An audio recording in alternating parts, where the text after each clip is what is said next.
Hey, good morning, everybody. This is Charles Cox Jr.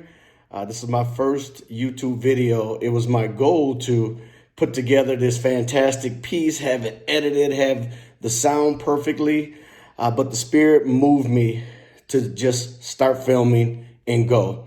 So I want to weigh in on the GameStop and Robinhood stories that have broken beginning last week. And I want to kind of give you my thoughts on how actually long this has been in the making, how this story involving Robinhood and the shorting of stocks has actually been in the works for many, many years. How far back, I'm not sure, but a long, long time. And I was talking to a good friend of mine today on the phone, which is partly what prompted this video, and John Clark from St. Paul, my homeboy. And we were talking about Robinhood and the fact that they're going to be in a class action lawsuit. And I was sharing with him that a part of the problem has been the fact that they've built us to be consumers. The big money makers in the stock market had us so distracted that we were out of the way, and they were able to make millions and billions of dollars uninterrupted. And then here comes Robinhood. Robinhood took us from a time where, and not that long ago, you looked in the newspaper, you picked your stock, you called the broker, you waited till they put the trade in, you checked to see how it was doing in the newspaper. How I know this is how it was done is because I watched my father do it when he came home from work. That was one of the first things he did, was grab the newspaper back in the 70s and even in the 80s.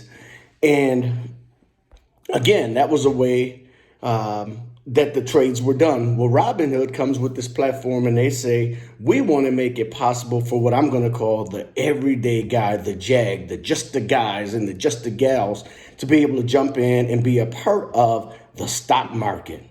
And that's all great. That's fantastic. Here's the problem.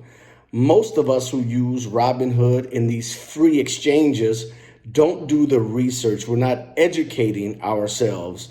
What we're doing is walking into Willard's or whatever your neighborhood bar PTs here in Las Vegas, and we listen to a guy say, buy Hertz. And so we grab our phone and we buy $100 worth of Hertz. Now, Hertz is effectively a boarded up building. Hertz is bankrupt. There are no fundamentals that would say, go out today and buy Hertz. I don't care what the denomination is, $10, $100, $1,000, or $10,000, and even beyond. It makes no fundamental sense for you to go out and buy Hertz. But that's what people did. And Robinhood gives you the freedom to do that. And it all seems like a really great thing, but for the fact that it is creating an interruption in the bigger system. So I said I wanted to tie this into consumerism. I have a dear friend of mine, I'm going to leave him nameless, but he has a shitload of tennis shoes. And what's funny is he has his favorite sneaker. And these sneakers, they change colors, but the sneaker themselves are exactly the same. And I'm going to guess he has over 20 pair of these shoes. Here's what's interesting. If you closed your eyes and put each one of those shoes on, they would feel exactly the same. Why? Because they're the exact same shoe. But what they have done by design is hypnotize us into being consumers, into repeatedly buying things that we don't need, to repeatedly buy the same thing in the example that I just gave you.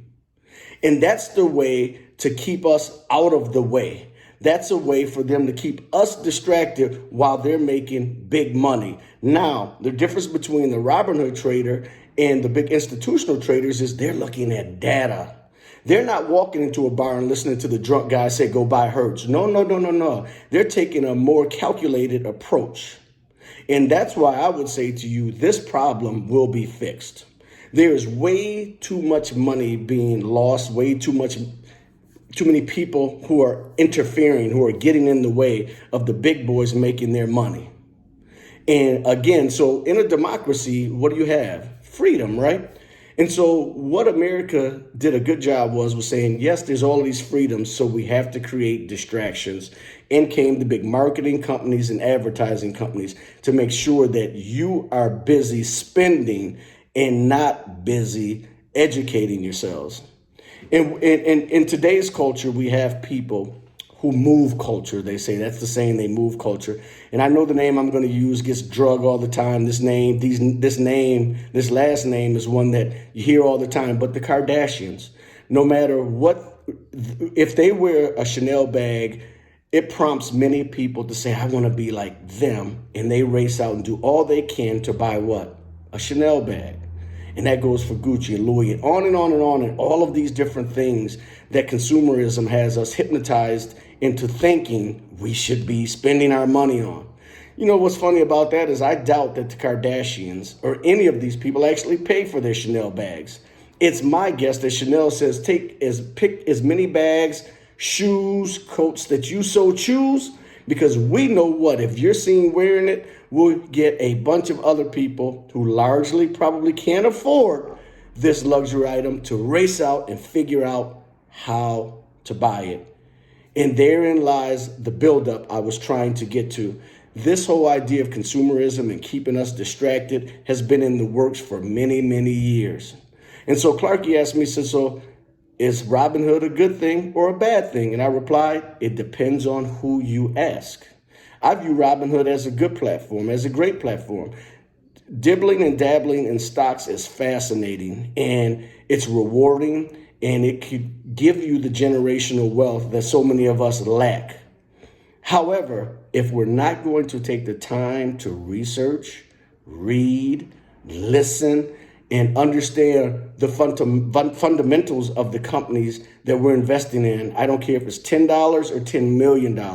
It makes no sense if we're just going to walk in the bar and listen to what the drunk person is saying in the room. It makes absolutely no sense. So I don't want to ramble on. I'm hoping that my first YouTube video gets you to thinking, is a little enlightening. And we'll talk more. Again, this is Charles E. Cox Jr., the author of the book, Life is a Business, Manage It Better, so you'll enjoy it more. I encourage you, if you like this video, to subscribe to the channel, hit the like, and please visit www.lifeisabusiness.com. I'm out.